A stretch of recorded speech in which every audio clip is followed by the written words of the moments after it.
हाँ अनुज लक्ष्मण। मैं जंगल से लकड़ी काटने के लिए गया था तो देखा तो उधर से भरत अपनी चतुरंगी सेना लेकर हमारे ऊपर चढ़ाई करने आ रहा है भैया। पर आप बिल्कुल चिंता मत करिए। हे भाई मुझको आज्ञा दो, भाई को अब समझूंगा मैं। न्याय न्याय पर चढ़ता है, ये कैसे होने दूंगा मैं। भैया वैसे ही हृदय जल रहा है मछली बाकी करतूतों से। क्या दुख है राज छूटने का, पूछे कोई राजपूतों से। भैया इस पर भी वह संतुष्ट नहीं, सेना में लड़ने आता है। असहाय समझ मन में हमको घेरने पकड़ने आता है। हे नाथ रोकते रहो सदा, पर आज रोकना नहीं मुझे। सौगंध आपको है मेरी, इस समय टोकना नहीं मुझे। यदि पुत्र समिता का हूं मैं तो उसका गर्व मिटा दूंगा। श्री राम दुहाई चरणों की, पल भर में उसे सुला दूंगा। अनुज लक्ष्मण, इतना क्रोध क्यों? आखिर में भरत भी तो अपना ही भाई है। भाई भाई भाई कैसा भाई? भाई था जब वो निर्बल था, है आस्तीन का सांपास भैया जो कभी भुजाओं का बल था। उससे कुछ बैर नहीं झगड़ा, झगड़ा है बुरे विचारों से। विष वाले दांत तोड़ दूं तो कुछ खौफ नहीं फुटकारों से। सेवक का तो है धर्म यही, निज तत्पर होना सेवा में। स्वामी पर संकट आए तो न्यौछावर होना सेवा में। इसलिए हाथ में धर्म है, धर्म पर बाण चढ़ रहा है। शत्रुओं समझ जाओ रण में, लक्ष्मण का क्रोध बढ़ रहा है। भैया शंकर भी अगर मदद करे तो शंकर की ही साक्षी है।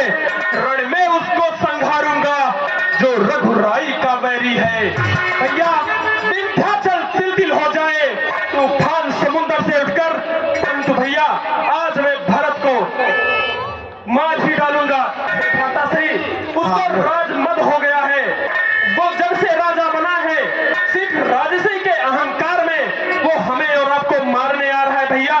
ताकि 14 वर्ष बाद जब हम पुनः अयोध्या वापस जाएं तो अयोध्या पर ना तो आपका शासन रहे और ना तो वहां लक्ष्मण जी का। भैया मुझे आज्ञा दो, मैं अभी उसका अहंकार उसका नष्ट कर दूंगा। हे अनुज लक्ष्मण, हाँ भैया। इतना क्रोध उचित और अनुचित को जानकर ही करना चाहिए। भरत मेरे प्राण के समान है, उसे राजमत कैसे हो सकता है? लक्ष्मण, भरत ही हो ही ना राजमद, बिन हरि हरि पद पाए। कबहू की काजी सीकरन, क्षीर सिंधु बिनसाए।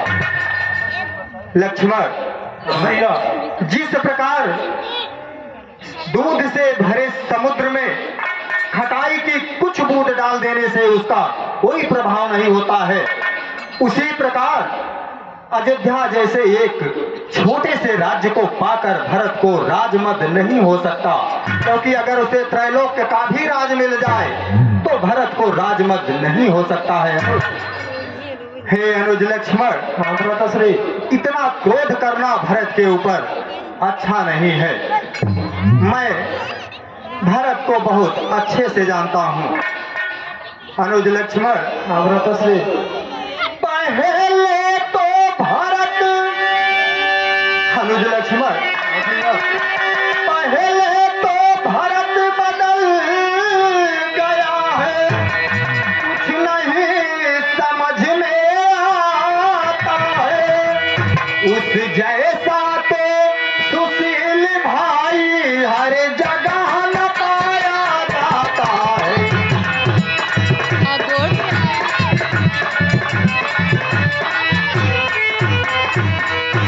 भरत जैसा भाई इस संसार में ना तो हुआ है और ना ही होगा। अनुज लक्ष्मण, फिर भी मानो वह बदल गया, चाहता निभाना मेल नहीं, तो उससे सेना से जय पाना कोई खेल नहीं। अयोध्या की चतुरंगिनी सेना के सामने तुम कब तक रहोगे अनुज लक्ष्मण? इसलिए क्रोध ना करो। हे अनुज लक्ष्मण, हाँ भैया, तुम एक धनुष तुम पर कब तक सन्मुख लड़ सकते हो? इतने दल वाले राजा से कब तक रण में लड़ सकते हो?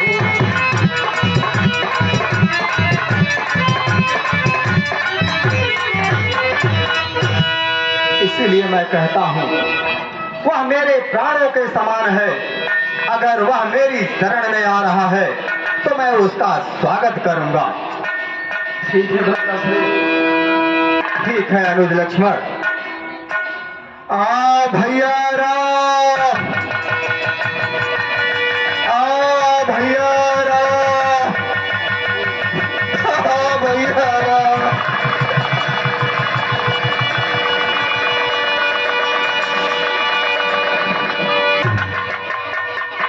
हे भैया भरत। हाँ भैया राम, कहो अयोध्या में सब कुशल मंगल तो है? भैया, हम आपको अयोध्या की कुशलता के बारे में क्या बतलाएं? जिसके राजा वनों में रह रहे हो, वह राज कैसे खुश हो सकता है? हे भैया, इधर आपका गमन हुआ और उधर पिताजी का मरण हुआ। क्या कहा? पिताजी हम सबको छोड़कर चले गए।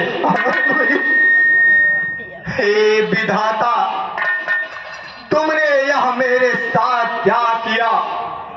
हे पिताश्री, हे भाई भरत, भैया कितना अभागा बेटा हो कि पिताजी के अंतिम दर्शन भी मुझे नहीं हुए। मैं अपने बड़े पुत्र होने का कोई भी फर्ज नहीं अदा कर पाया। हे विधाता, तुमने हमारे साथ क्या किया? क्या किया? रघुनंदन रघुकुल भूषण रघुपति रघुनायक रघुरारे, छोड़े आरत शरणागत को गए आबाद बड़े भाई।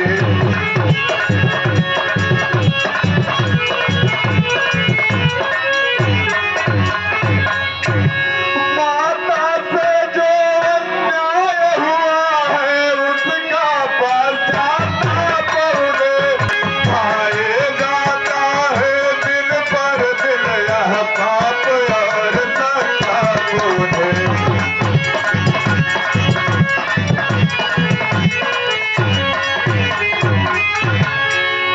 भैया, फल मिला पाप का आप उन्हें देखिए नया गहुआ काला।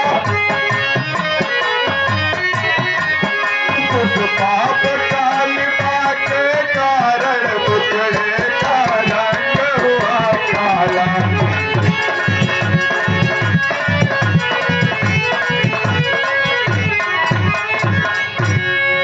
भैया, माता जी से जो अन्याय हुआ है उसका फल उनको मिल चुका है।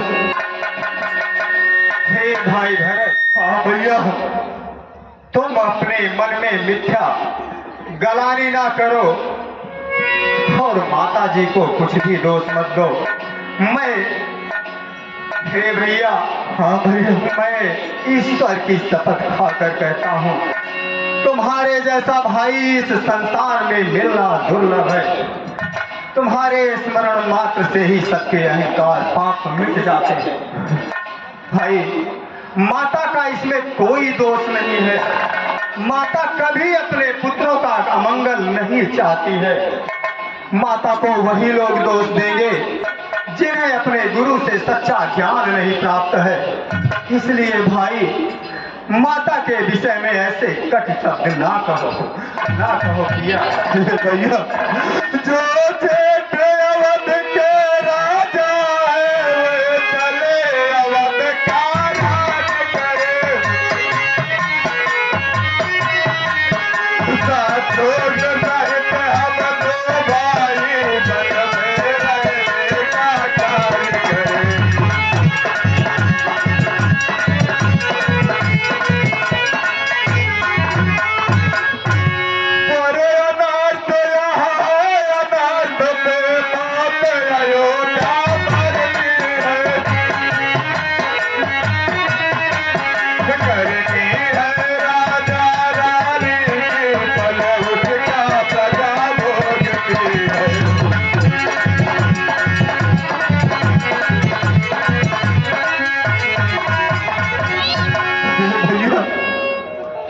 भैया भरत। जैसे भी हो लौटिए अब घर के लिए तेरे भिखारी।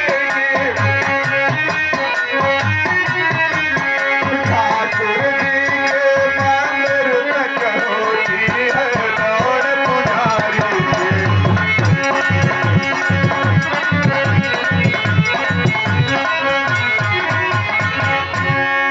भैया हाँ भाई भरत। जैसे भी जिस विधि से हो सके आप अयोध्या को वापस चलिए। यह भिखारी आपसे सिर्फ इतनी भिक्षा मांगता है भगवान। हे, अब बहुत समय हो गया है, हम बहुत आगे निकल आए हैं भाई भरत। हाँ भैया जो एक बार कुछ निश्चय कर अपने निश्चय से टलता है, उसका टलना चंचलता है, निज आत्मा की बुरी बनता है।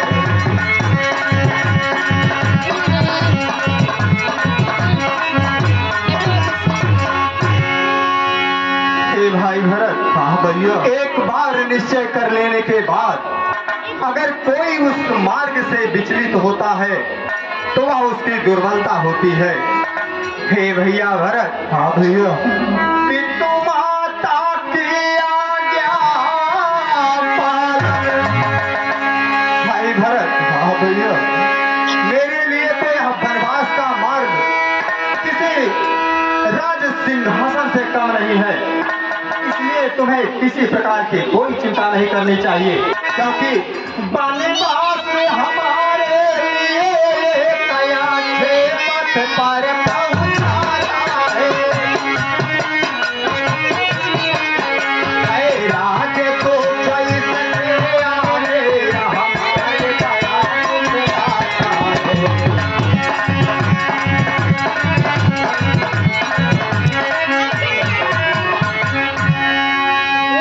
वनवास ये बड़ा दुर्लभ होता है।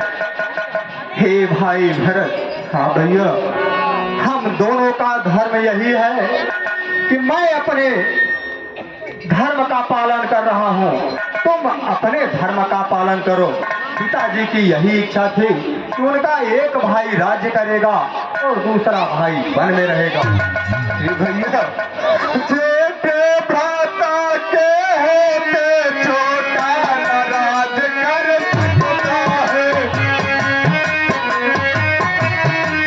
यदि करता है तो है अधर्म, यह धर्म शास्त्र की आज्ञा है। हे भैया जब बात अधर्म धर्म की हो तो कर्मशील का कर्म करे। हे भाई आज्ञा देते हो यह भाई भरत धर्म करे।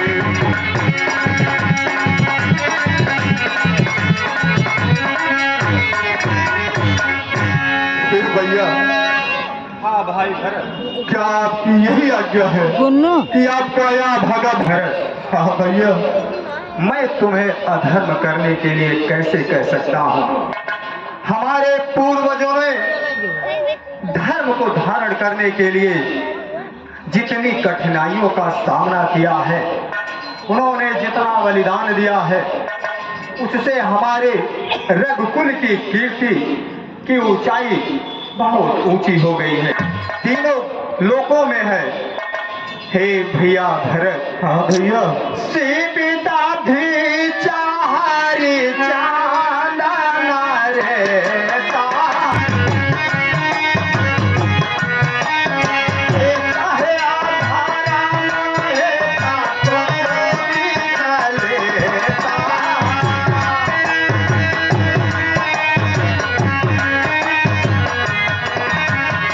या भरत, सिद्धि राजा हरिश्चंद्र जैसे राजाओं ने धर्म को धारण करने के लिए कितनी यातनाएं सही है।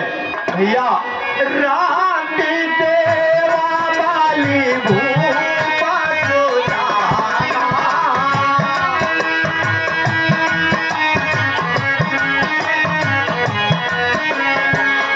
धर्म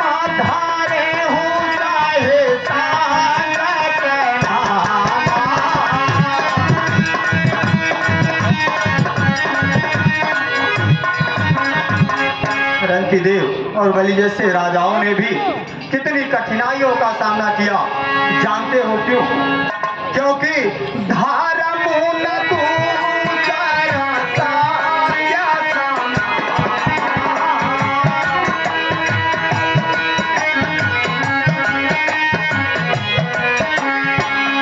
आगा नानी गामा पुराना बता।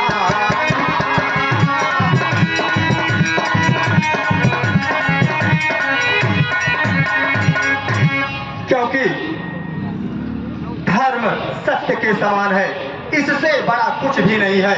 इसका वेद शास्त्र भी बखान करते हैं।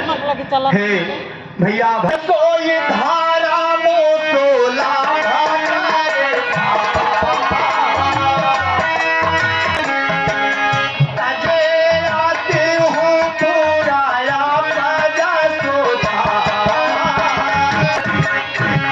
हम सबको तो यह मार्ग बड़ी सरलता से मिल गया है। अगर हम इस मार्ग से विचलित हो गए तो हमारी कीर्ति मिट्टी में मिल जाएगी, उसका कोई भी अस्तित्व नहीं रहेगा।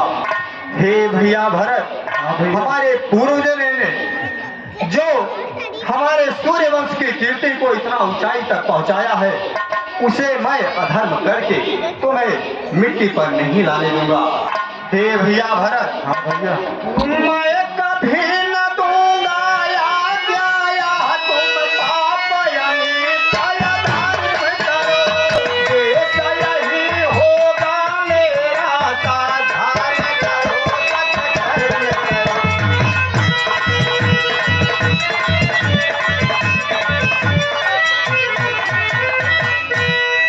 हे भैया भरत, हाँ भैया, मैं तुम्हें अधर्म करने के लिए कैसे कह सकता हूँ, परंतु भैया मेरी भी बातों को ध्यान से सुनो।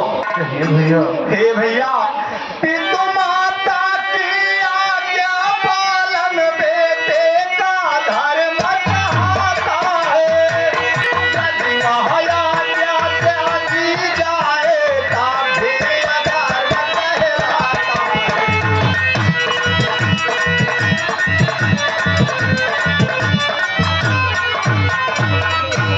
माता पिता के वचनों का पालन करना तो बेटे का परम कर्तव्य और धर्म होता है। ए भैया, हाँ भैया, पिताजी के वचनों का पालन करना मेरा कर्तव्य है और माता की इच्छा का अनुसरण करना तुम्हारा कर्तव्य है। इसलिए हे भैया, हम दोनों का कर्तव्य इस समय यही है कि हम दोनों अपने अपने कर्तव्य का पालन करें। हे भैया भरत, जब प्रश्न अधर्म धर्म का है तो कर्मशील क्या कर्म करे। हे भाई, तुम्हें यही अपील है, भाई राम अधर्म करे।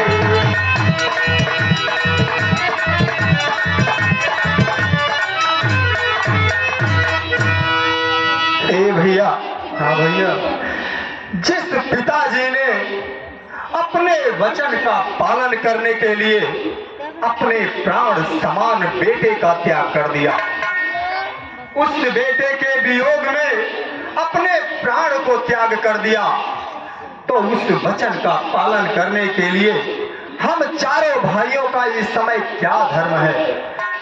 हे भैया भरत, क्या हम उस वचन का सम्मान करें या उनके मृत्यु के पश्चात उसका निरादर करके उसे झूठा प्रमाणित कर दें।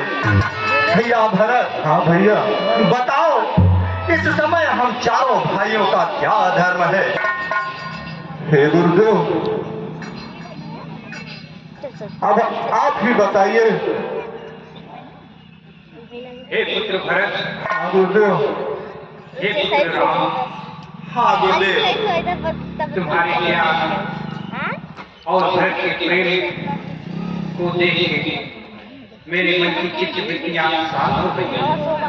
मेरी वाणी भी विराम ले रही। मेरे बुखार बिंदुओं से कुछ बोला नहीं जा रहा। मैं अभिभूत। हे गुरुदेव, मैं धर्म संकट में हूँ, कृपा करके मेरा मार्गदर्शन करिए। हे पुत्र राम, हाँ गुरुदेव। वह 14 वर्ष रहे वन में, तुम 14 वर्ष अयोध्या में। इनके प्यारे प्रतिनिधि होकर देश में मातरी सेवा।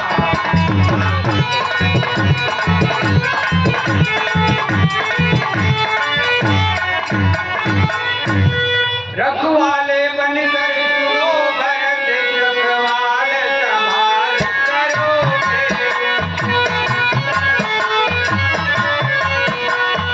भाई जब बन के लौटे तो राज्य उन्हें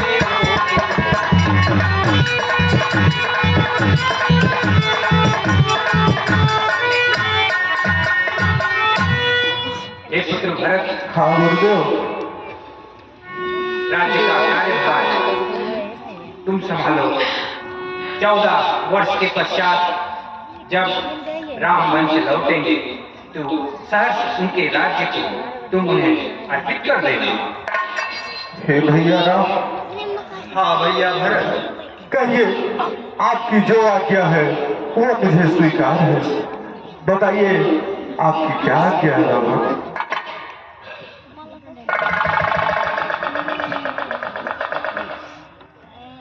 हे भाई भरत, हाँ भैया।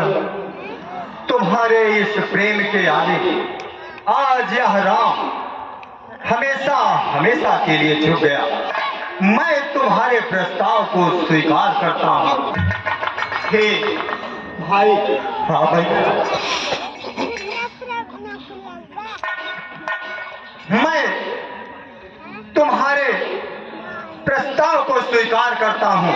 अयोध्या का राज्य सिंहासन स्वीकार करता हूँ, परंतु पिताजी के वचन का पालन करके 14 वर्ष तक मैं जब तक वन में रहूंगा तब तक उस सिंहासन का देखरेख कार्य तुम्हें संभालना होगा। हे भैया भरत, हाँ भैया। यह मैं तुमसे विनती करता हूँ। हे भैया, मैं तो एक अवैध बालक हूँ, मैं राज्य कैसे संभाल पाऊंगा? भैया भरत, गुरुदेव ठात सुमन सबसे जब विचार करके अयोध्या का सिंहासन चलाओगे तो तुम्हें राजकाज में कोई समस्या नहीं आएगी। हे भैया, हाँ भैया भरत, मेरी एक विनती है आपसे। कहो भरत, तुम क्या कहना चाहते हो? हे भैया, आप मुझे अपनी चरण पादुका दे दीजिए। इसको मैं सिंहासन पर रखकर एक सेवक की भांति, एक संरक्षक की भांति उसका शासन करूंगा। और जब आप 14 वर्ष बाद आएंगे तो आपको आपका राज वापस दे दूंगा। किंतु मेरी एक शर्त है भैया। हे भाई भरत, हाँ भैया। कहो तुम्हारी क्या शर्त है? भैया, 14 वर्ष बीतने के बाद यदि आपने एक पल भी देरी से अयोध्या आगमन किया तो आप अपने इस भाई को जिंदा नहीं पाएंगे। नहीं पगले, यह राम तुम्हें वचन देता है कि 14 वर्ष पूरा होने के बाद मैं अयोध्या आने में एक क्षण का भी समय नहीं लगाऊंगा। हे भाई भरत, हाँ भैया। अब तुम माता, गुरुदेव और यह समस्त सेना लेकर अयोध्या वापस लौट जाओ। लो मेरी चरण पादुका। प्रणाम बापू।